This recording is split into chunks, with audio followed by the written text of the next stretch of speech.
Good evening to all the beautiful people tuning in. I'm here to help you sleep. Please support me by liking the video and subscribing to the channel. I'm also curious to know where you're watching from and at what time, so drop a comment below. Are you ready? Let's start with the first story. The title of the story: The Midnight Shift, The Haunting of Room 405. It was well past midnight when Julia's fingers hovered over the keyboard. The soft clack of her typing, the only sound in the otherwise empty office. The fourth floor of the old building felt unusually empty tonight, even for a late shift. The air, stale and heavy, carried a chill that seeped into her bones, despite the space heaters running full blast. She glanced at the clock on the wall, a relic from the 1970s, with faded black hands and a constant, rhythmic ticking that seemed unnervingly loud in the silence. Room 405 was the last office at the end of the long, dimly lit corridor, tucked away from the bustling offices on the lower floors. The building had been around for decades, and judging by the peeling paint on the walls and the creaky floors, it had seen better days. Julia had worked late before, but tonight something felt different. She couldn't shake the feeling that the building was watching her. The draft, the tick of the clock, the buzzing hum of the fluorescent lights above, everything seemed to be amplified in this quiet, isolated corner of the office. She tried to push the feeling aside, focusing on the spreadsheet she had to finish, but the coldness lingered in the air, making it hard to concentrate. Then it happened. Soft, echoing footsteps. Not the kind of distant sound you might expect from an old building, but a deliberate, rhythmic pace, as if someone was walking in the hallway just outside her door. Julia's heart leapt. She sat up straighter, her breath catching in her throat. The office was empty. She was the only one left. Slowly she stood, her feet making a muffled sound against the worn carpet, and walked toward the door. She hesitated before twisting the handle, her pulse racing. The hallway outside was dark, with only a flickering overhead light at the far end. The sound of the footsteps had stopped. The hallway was silent. Nothing. Julia stepped out into the corridor, straining her ears for any sign of life. The faint smell of dust filled her nose, and the sound of her own breathing was the only thing she could hear. She walked a few steps further, peering into the shadows. No one. No movement, no footsteps. She shook her head, her nerves on edge. She shook her head, her nerves on edge. Maybe it was just the building settling, she told herself.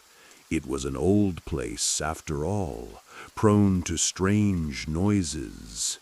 She returned to her desk and tried to shake off the uneasy feeling creeping up her spine. But something wasn't right. The air felt heavier now, thicker, as if it was pressing against her from all sides. She returned to her computer screen, willing herself to focus. She typed a few lines, but as she did, she noticed something strange. The light from the screen flickered, casting an eerie, unnatural glow in the room. Her fingers froze above the keyboard. The screen flashed again, this time distorting, twisting, as if someone was playing with the pixels.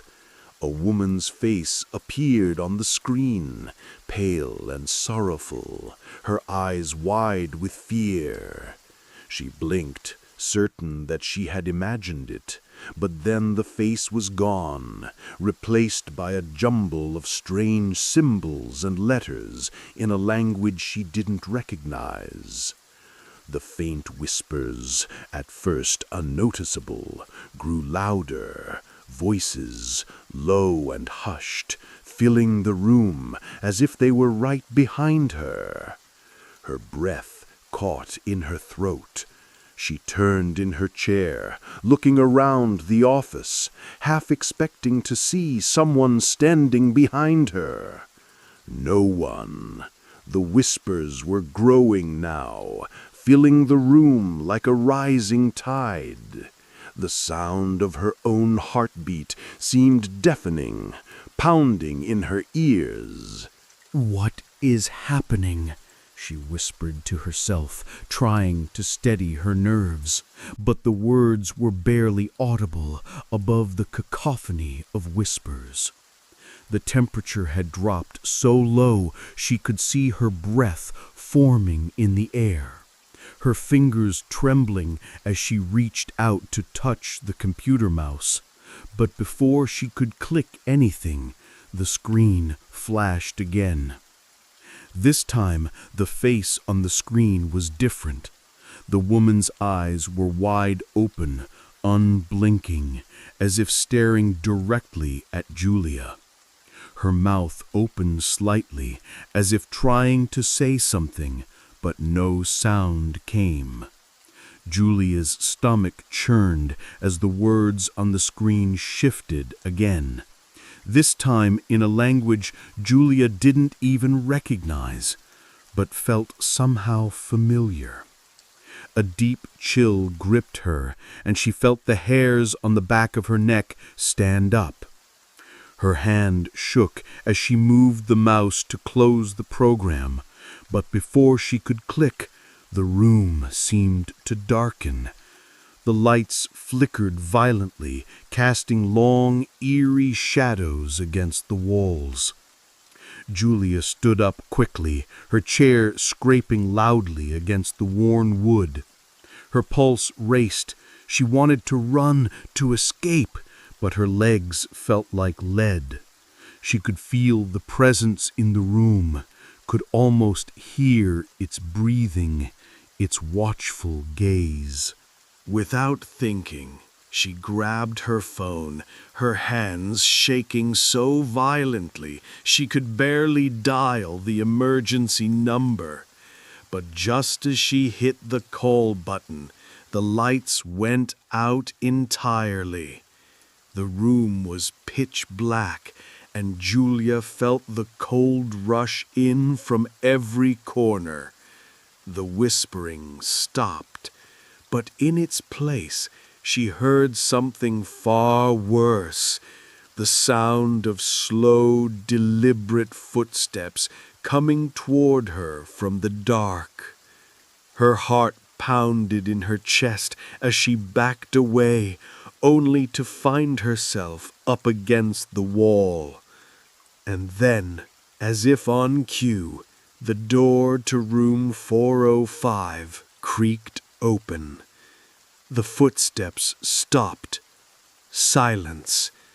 Julia's breath caught in her throat, and she turned to run. But the door didn't close behind her. It was wide open, letting in the dark, the cold, and the whispers from the hallway. She didn't dare look back, and with a final burst of adrenaline, she ran. She didn't stop until she reached the stairwell, and even then she could feel the oppressive weight of room 405 bearing down on her, as if it was watching her every move. The next day, Julia spoke to the building's manager, demanding answers about the strange events, but when she asked about room 405, the man's face went pale. He explained that room 405 had been closed off for years after the tragic death of a woman who had once worked there late into the night. No one had dared enter it since, and the room had been left abandoned until now. But as Julia walked away, she glanced back one final time at the building. The dark windows of room 405 stared back at her like hollow eyes, and in that moment she realized something that sent a chill down her spine. The whispers hadn't stopped. They were still there, quiet yet undeniable, whispering her name. Room 405 had claimed another soul. The title of the story, The Clock That Ticks After Hours. Mira's first night at the office was quieter than she'd expected. The building sat on the edge of a small town in northern Europe, the kind of place where the fog clung to the streets even in summer. The office itself was old, with creaky floors and faded wallpaper. The walls, once white, now seemed to be tinged with a perpetual gray, as if the sunlight had long ago been drained from the air. Mira was still getting used to the solitude, the long hours after everyone else had gone home. The hum of the overhead lights and the constant murmur of the refrigerator in the break room were her only company. It was there, in the break room, where she first saw it. A large, dusty clock hanging on the wall, its brass hands moving in perfect rhythm. Mira thought it was odd, but not in an unsettling way. It looked ancient, the kind of thing that might be found in an old manor or a forgotten attic. The clock's frame was tarnished, its glass slightly cracked, but the ticking sound was steady and unnervingly loud. At first, Mira thought nothing of it. After all, it was an office, and strange old relics often turned up in places like this. The other employees, when she mentioned it, only shrugged and changed the subject. No one seemed to pay much attention to it, and Mira didn't give it a second thought either, until it started happening. Each night, as the clock's hands crept toward midnight, a coldness would settle over the building. It was subtle at first, like the temperature was just slightly lower than it should be. But then it grew more pronounced, and it wasn't just the cold that made Mira's skin crawl. It was the sounds. The creaking floorboards echoed down the empty halls. The squeak of doors that weren't meant to open, their hinges groaning as if protesting their movement. Faint footsteps, so soft, so distant, would drift through the hallways. It was the kind of noise you couldn't quite place, something between a shuffle and a whisper, as though someone or something was walking just out of sight. Mira had tried to ignore it. She told herself it was just her imagination, the product of too much time spent alone in an empty building. But the more she worked those late shifts, the more she felt the weight of the eerie atmosphere pressing in on her. Her colleagues had long since left each night, leaving her alone with the darkness and the persistent ticking of the clock. At first, she thought it was nothing more than nerves. After all, it was her first job in this town. But then, one night, things changed. The clock was particularly loud that evening, its tick-tock filling the silence with an almost mechanical insistence. As Mira sat at her desk, she felt the temperature drop, the chill creeping over her like an unseen hand. Her breath misted in the air, and she pulled her cardigan tighter around her shoulders. It didn't make sense. The building was supposed to be climate-controlled. The noise was louder now. Creaks, whispers, shuffling footsteps. Mira glanced over at the clock. It was a few minutes to midnight, its hands slowly inching toward the hour. She felt a sudden irrational urge to stand up and walk toward the break room, but she hesitated, the hairs on the back of her neck standing on end.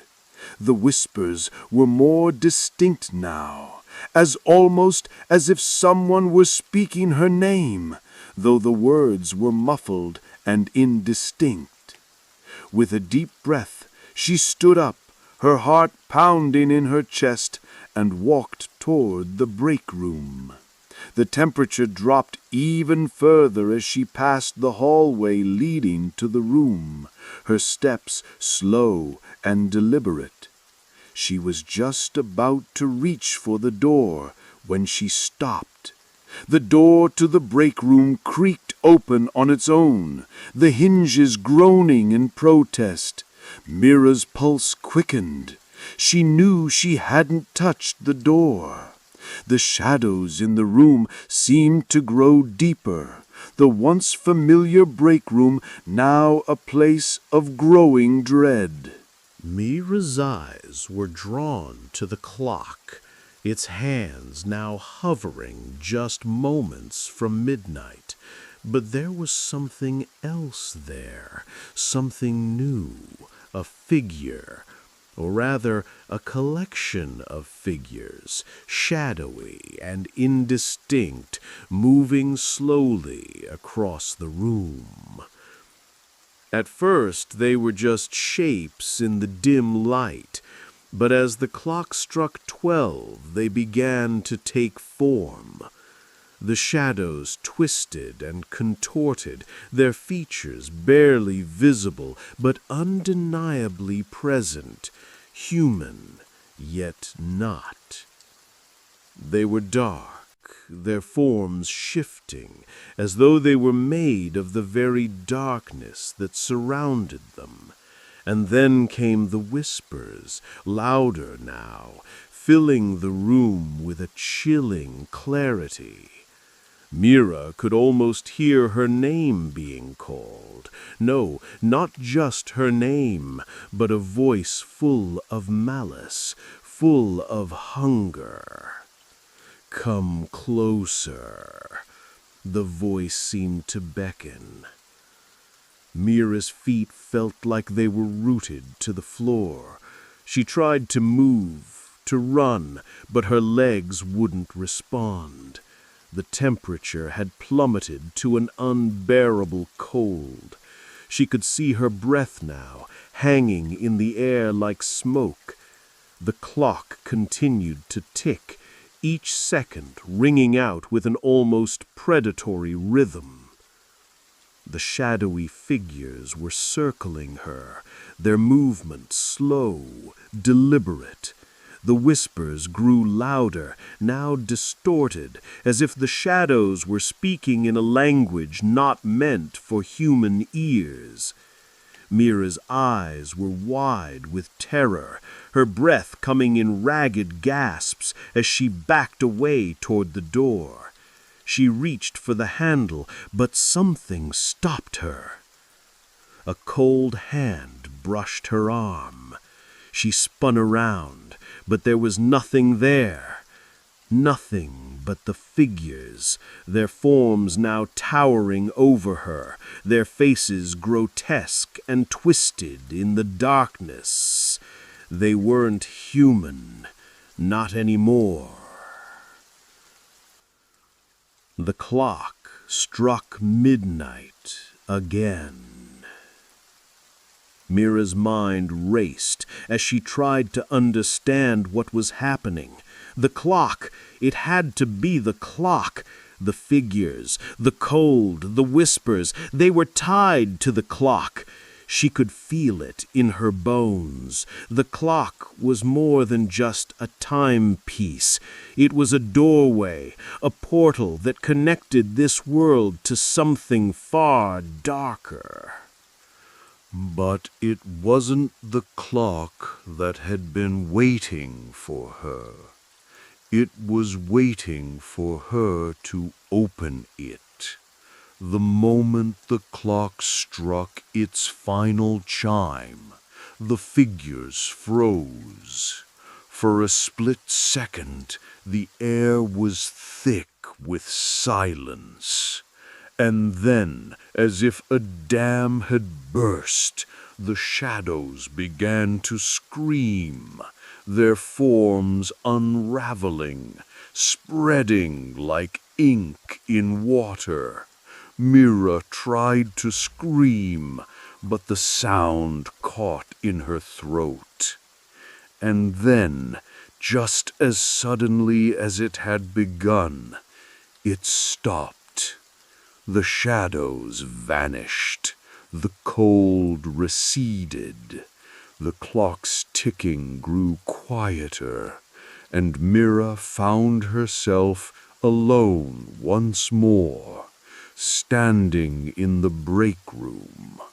The clock, however, continued to tick. But now it was different. The clock had stopped. Its hands no longer moved, and the shadows were gone. The room was still, silent, as if nothing had happened at all. Mira turned away from the clock, her heart pounding in her chest. She knew now what the clock had been waiting for. But what troubled her more was what would happen the next time the clock struck midnight. She stepped back toward the door, her mind racing, knowing that the true terror was only just beginning.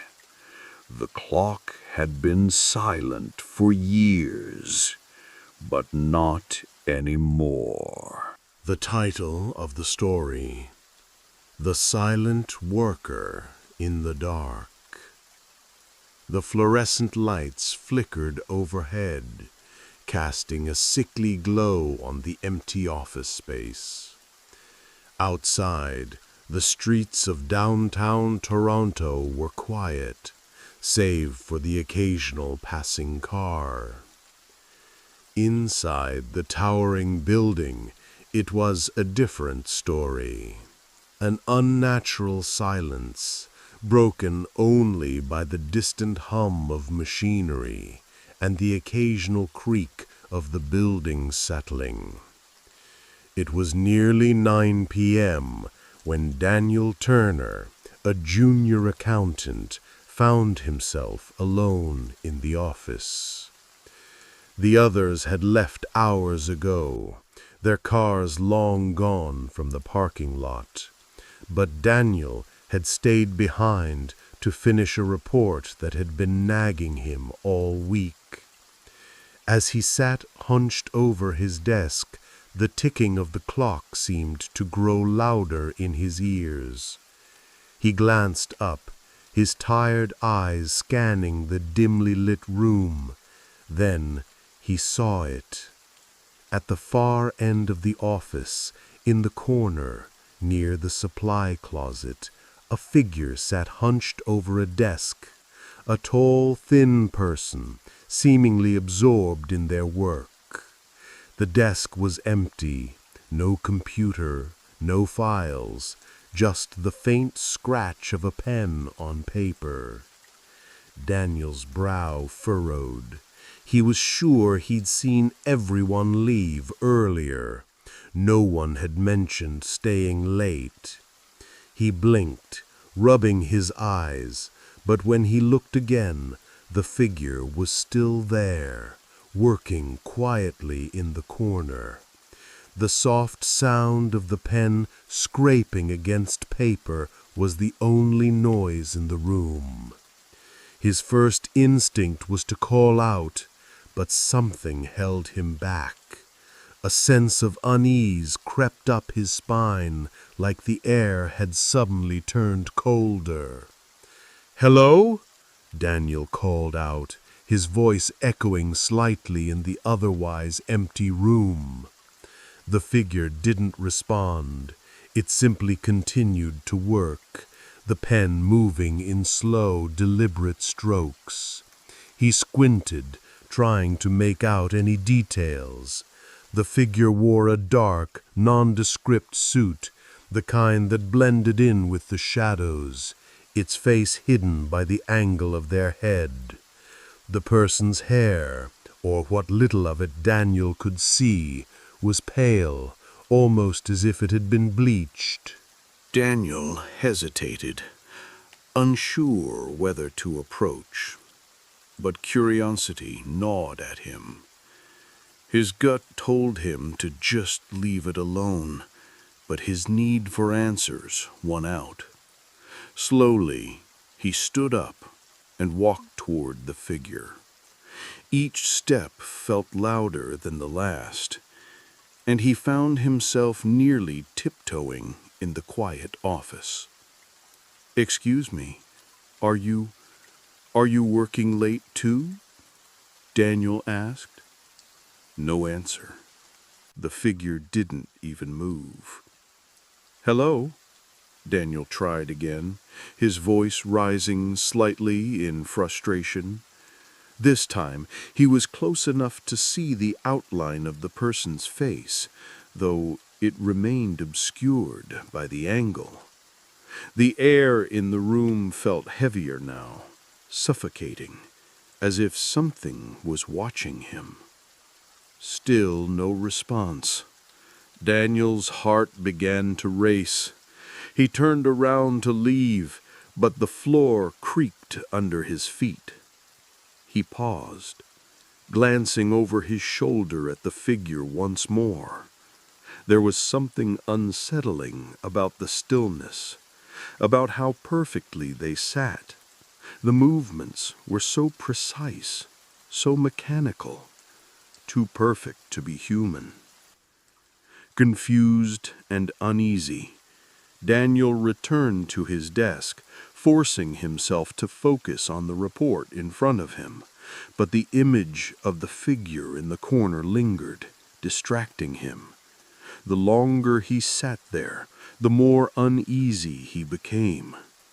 Every creak of the building, every soft shuffle of air made his pulse quicken. He couldn't shake the feeling that something wasn't right, but he couldn't explain why. That night, Daniel left the office later than usual, but as he passed the corner where the figure had been, the desk was empty. The person was gone. He was alone once again. The next night, the figure returned. And the night after that, and the night after that. Every time Daniel noticed the same thing. The person would sit in the corner, working silently. No one else seemed to acknowledge the figure. nor did they seem to notice the strange presence that hung in the air. When Daniel asked his co-workers, they just shrugged, unable to recall anyone working late. "It's probably just someone who comes in to finish up," one of them had suggested. But Daniel didn't believe it. Something about the figure felt wrong, like it wasn't supposed to be there.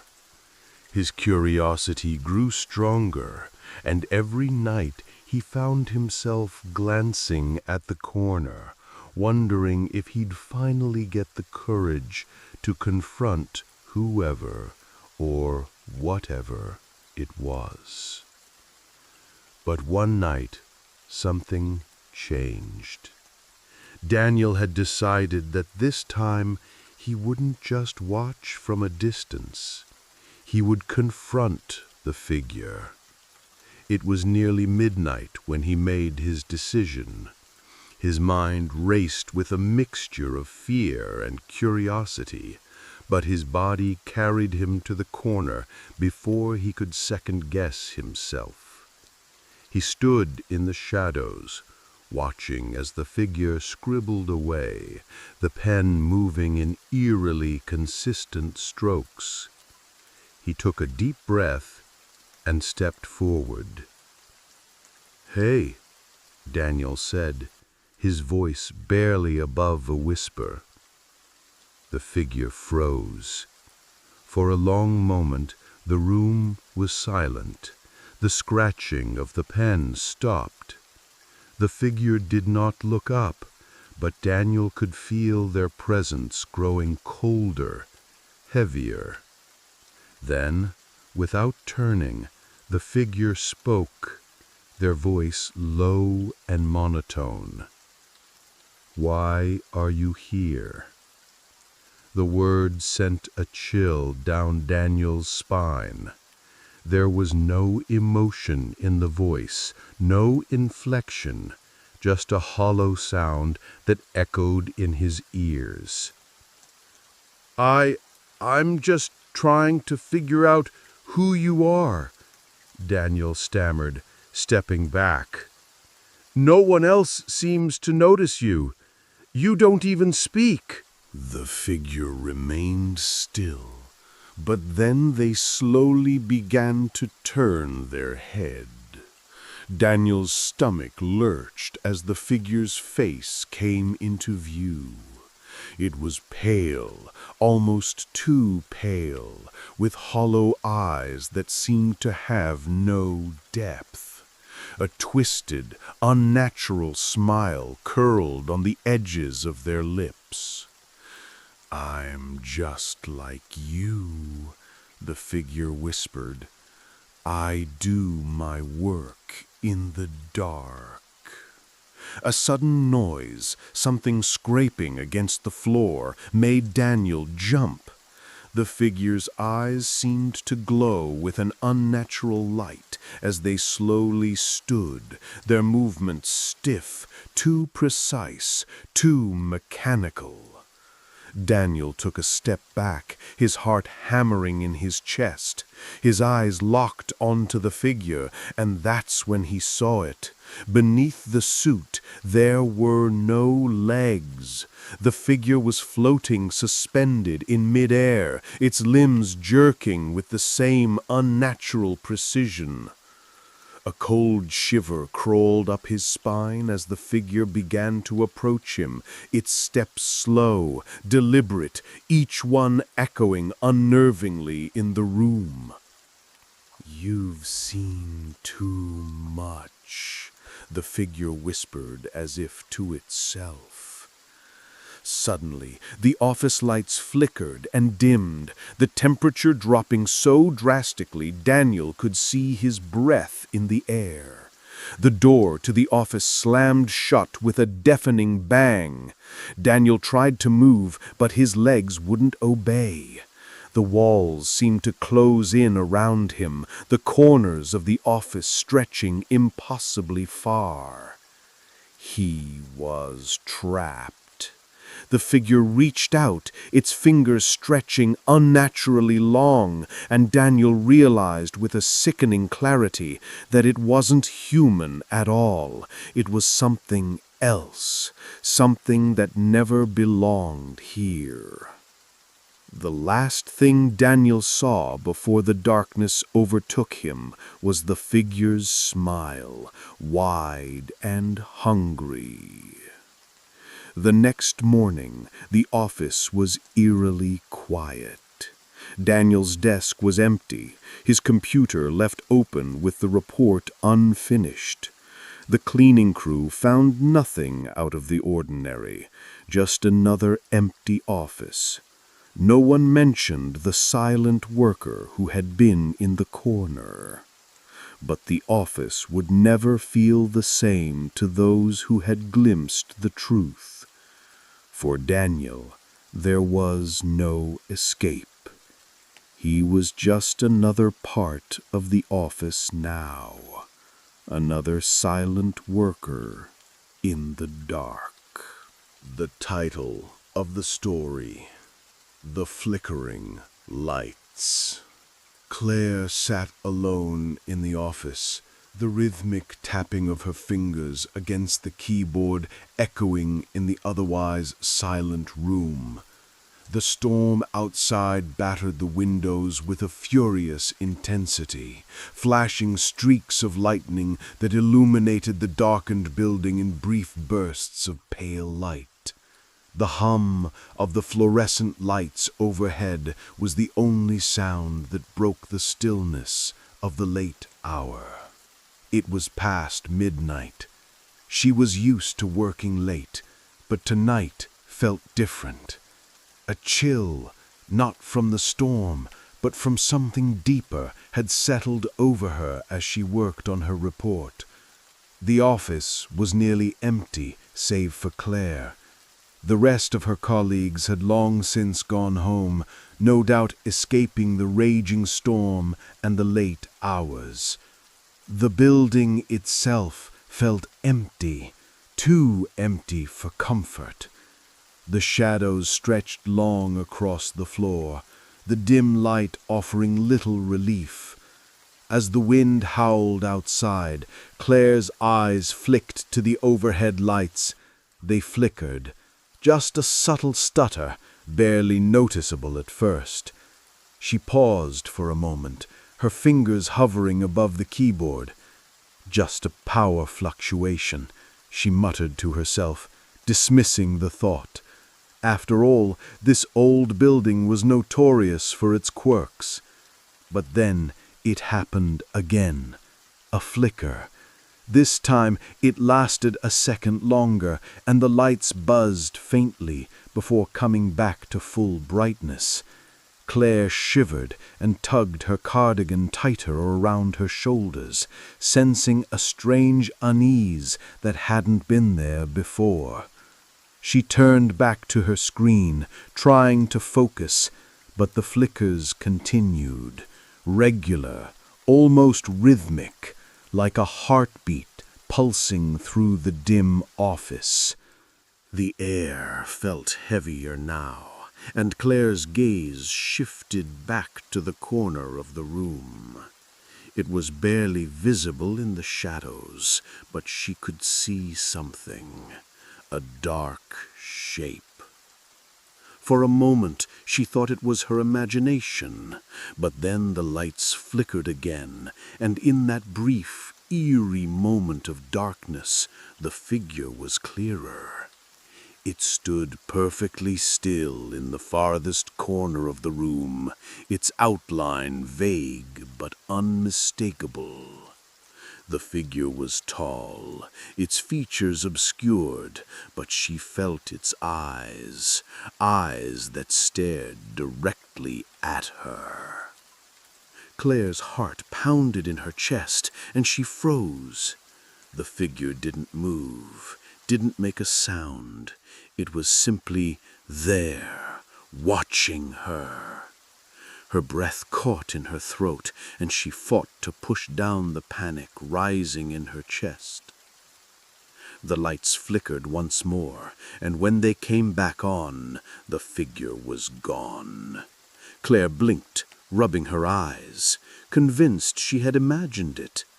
There was nothing in the corner now, just the empty space of the office, bathed in the sterile glow of the fluorescent lights. "Just a trick of the light," she whispered, trying to calm her nerves, but the chill that had settled deep in her bones didn't go away. She felt exposed, vulnerable in the stillness of the building. Her fingers returned to the keyboard, but the unease lingered. She tried to focus on her work, but the shadows in the corner kept drawing her attention. Another flicker. This time, Claire didn't even look at the lights. She had already learned what came next. There it was again, standing in the same spot. The figure was taller this time, more defined, its outline sharper in the half-light. Its presence felt oppressive, suffocating. Claire's stomach turned. This couldn't be real. She wasn't sure what she was seeing, but there was no way it could be real. She had to be imagining it. There had to be some logical explanation.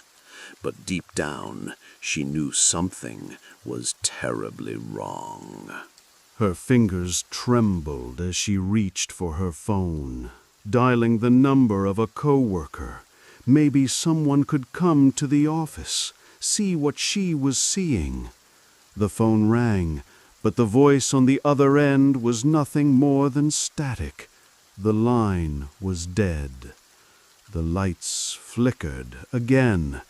This time Claire didn't even wait. She stood up, her chair scraping loudly against the floor, and rushed to the nearest exit. She reached for the door, her heart racing, but the door wouldn't open. It was locked. She pulled on the handle with all her strength, but it refused to budge. Panic surged in her chest. She backed away from the door, her mind racing. The lights flickered once more, and Claire spun around. There, in the corner, the figure stood again. But this time, it wasn't still. It was moving, slowly, methodically, its shadow stretching unnaturally long as it came closer. Claire's breath caught in her throat. She took a step backward, her mind screaming at her to run, to escape, but her legs wouldn't move. The figure stepped into the dim light, its face finally visible, though its features were still distorted, like a shadow of a person, with hollow eyes that seemed to pierce her very soul. A voice, soft, almost inaudible, whispered from the darkness. "You should have left when you had the chance."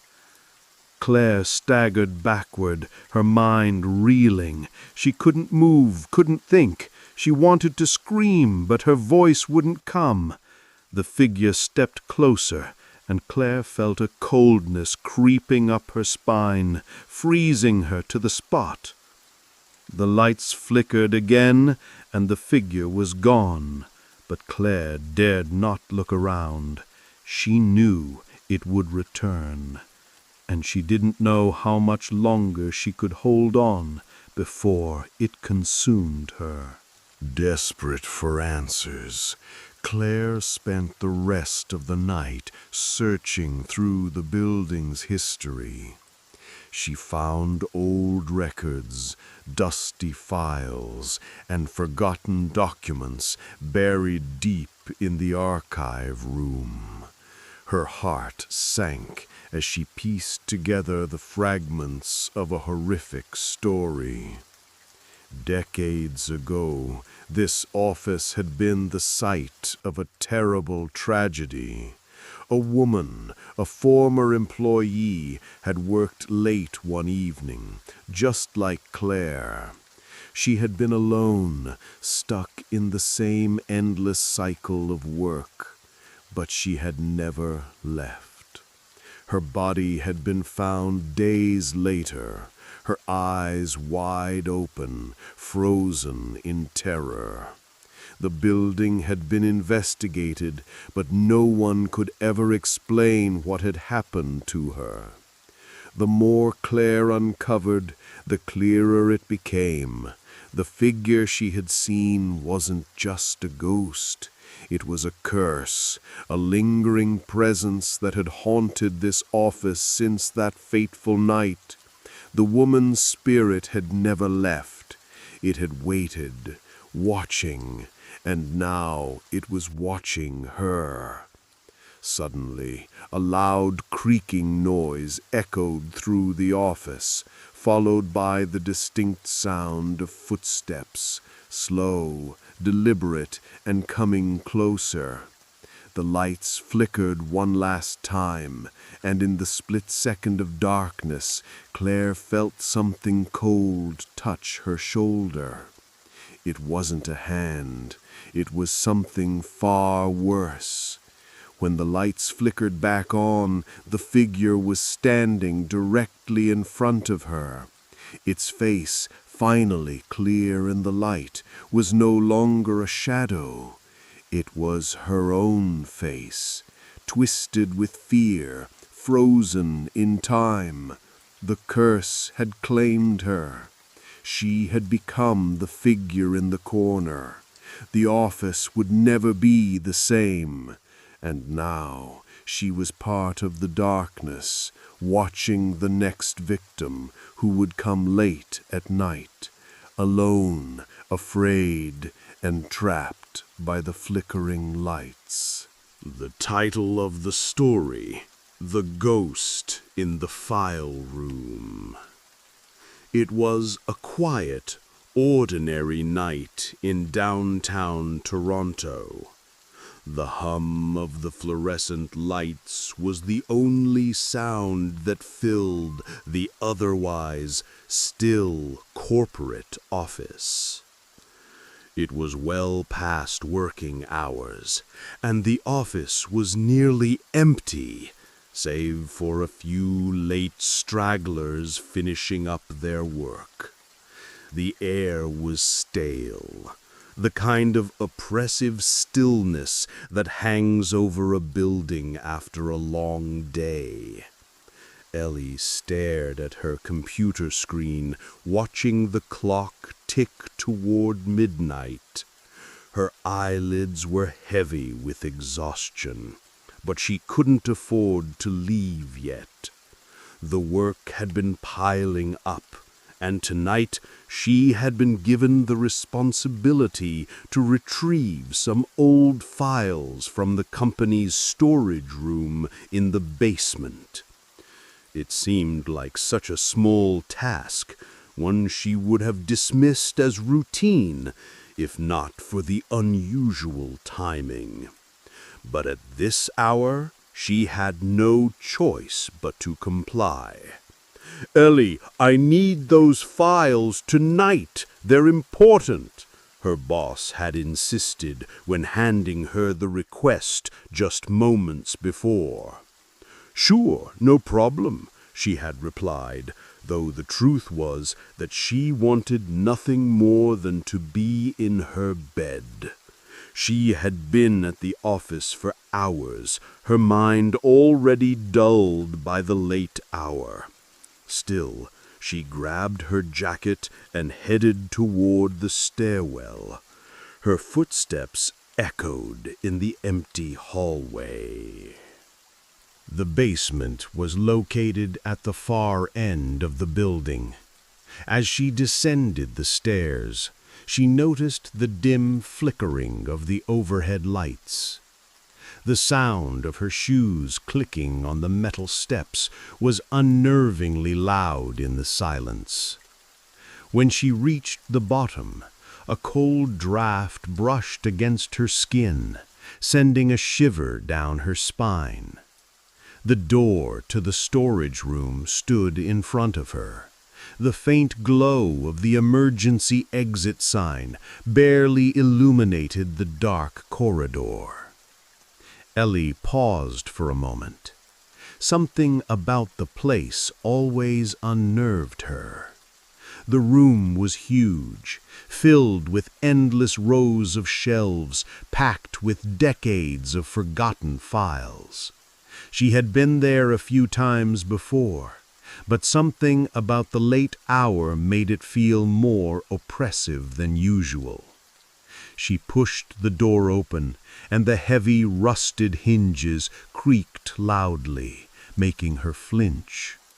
The air inside was even colder than it had been outside, as though the room had been sealed off from the rest of the building for years.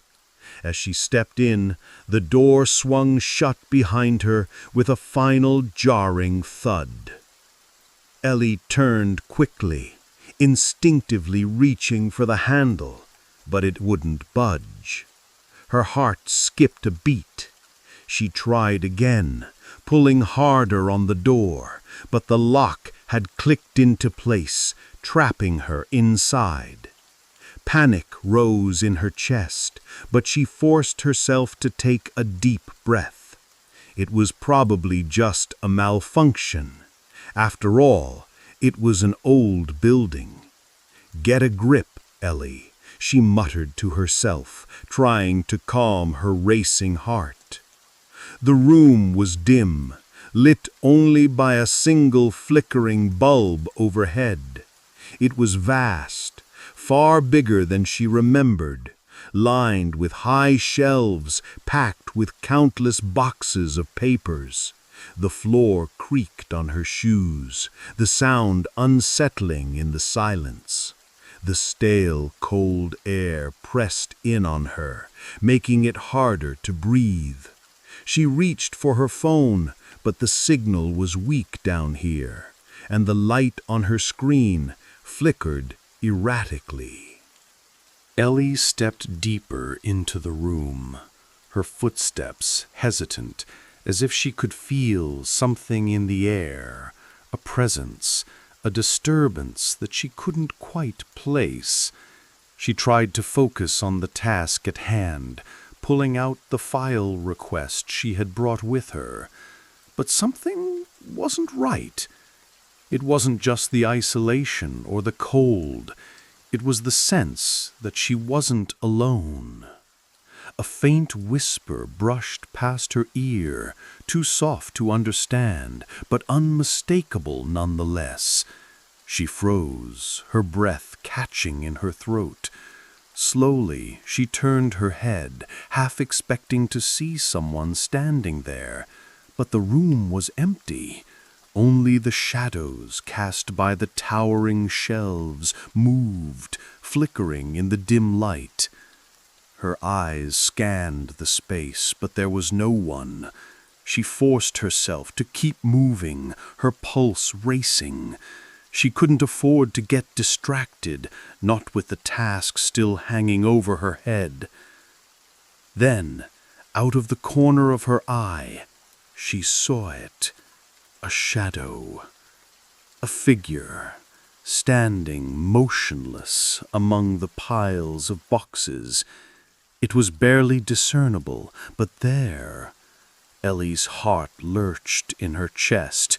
She spun around quickly, but when she turned, the figure was gone.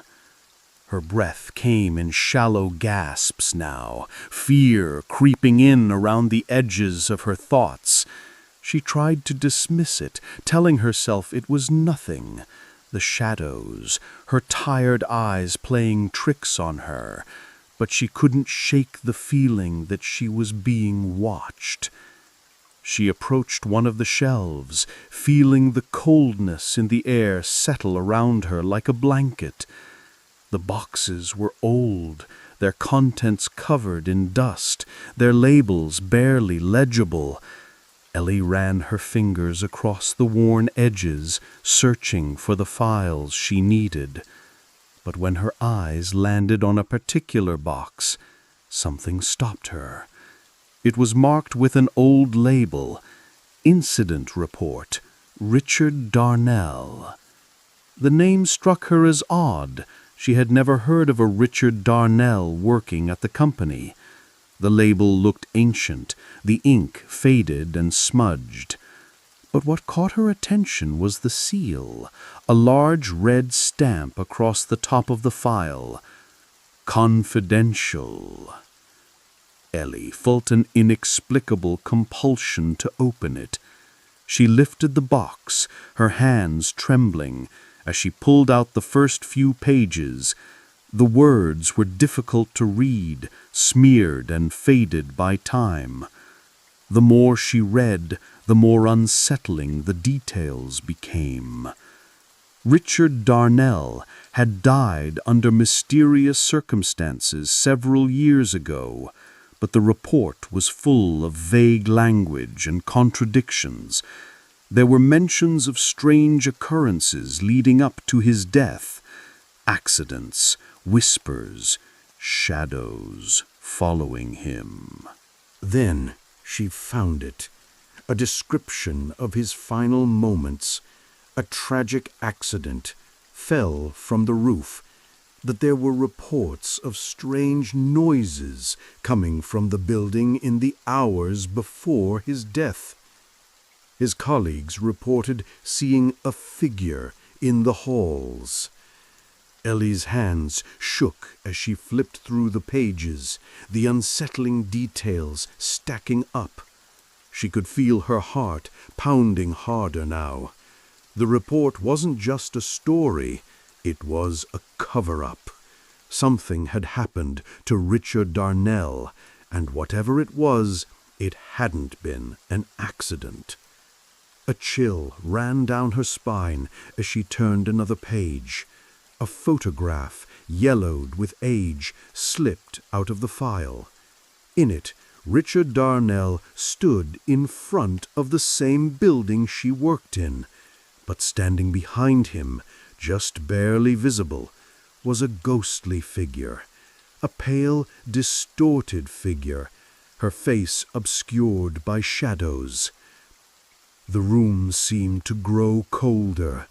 Ellie's breath fogged in the air, and the shadows seemed to deepen, pressing in around her. She could feel the presence again, something moving behind her, something watching her. Then the whisper returned, clearer this time, more insistent. "You're next." Ellie spun around, her eyes wide with terror, but the figure was closer now. The woman, pale and gaunt, her hair falling in long strands around her face, stood in front of her, only inches away. The temperature dropped further, a biting, unnatural cold. Ellie's heart raced, panic flooding her chest. Suddenly, the door behind her rattled. She turned, her pulse hammering in her ears, and to her surprise, the lock clicked open. Without thinking, Ellie bolted for the door, her legs trembling as she rushed into the corridor, the dark figure following her. She didn't dare look back, only ran, knowing that she had barely escaped. The next morning, Ellie tried to forget the horrors of the night. She told herself it was just stress, fatigue, and her mind playing tricks on her. But as she sat at her desk, an email notification appeared on her screen. It was from the company's HR department. Subject: Former employee Richard Darnell, record update. She clicked it open. The file was attached, but something caught her eye. The file she had retrieved last night was suddenly gone, but another thing stood out. The name beneath it. The HR department had made an error. The file was never intended for Ellie to retrieve. It was her file. The title of the story: The Unseen Supervisor. Mia adjusted her glasses, blinking hard as her eyes struggled to focus on the flickering screen before her. The glow of the computer monitor cast a faint light across the empty office, filling the room with an eerie stillness. It was past midnight, and the building had long emptied of its usual hustle and bustle. Only the hum of the air conditioning and the soft tapping of her keyboard broke the silence, as Mia worked diligently to finish the project that had kept her here far past her usual hours. She wasn't bothered by the late shift. The office building was located in a remote corner of the city, its once grand facade now tarnished by neglect. It didn't matter to her. It was quiet, and she could focus without the distractions of a full staff. But there was something unsettling about the place, something she couldn't put her finger on. It wasn't the creaking of the floorboards, which she'd grown used to over the weeks. It wasn't the random gusts of cold air that sometimes blew through the halls for no apparent reason. It wasn't even the strange vibrations that shook the walls at odd intervals. No, it was the feeling of being watched. It had started as a fleeting sensation, a cold shiver running down her spine when she walked past an empty cubicle. At first, Mia brushed it off as her imagination, the result of being alone in the building too long. But the sensation never went away. Each night, the feeling grew more pronounced. She began to feel as though someone was lurking just beyond her line of sight, someone standing at the doorway, watching her work. At first, she ignored it, focusing on her tasks. But then one night, it happened. Mia's hand froze on the mouse, her breath catching in her throat. From the corner of her eye, she saw it, no, him, a man, standing just outside the door to the office, watching her. His face was obscured by shadow, but the outline of his tall, thin frame was unmistakable. She blinked, and when she turned to face him, he was gone. The door was empty. Her heart thudded in her chest, but Mia tried to laugh it off. "Just your imagination," she muttered under her breath, rubbing her eyes and shaking her head. She couldn't afford to be jumpy. Not here, not now.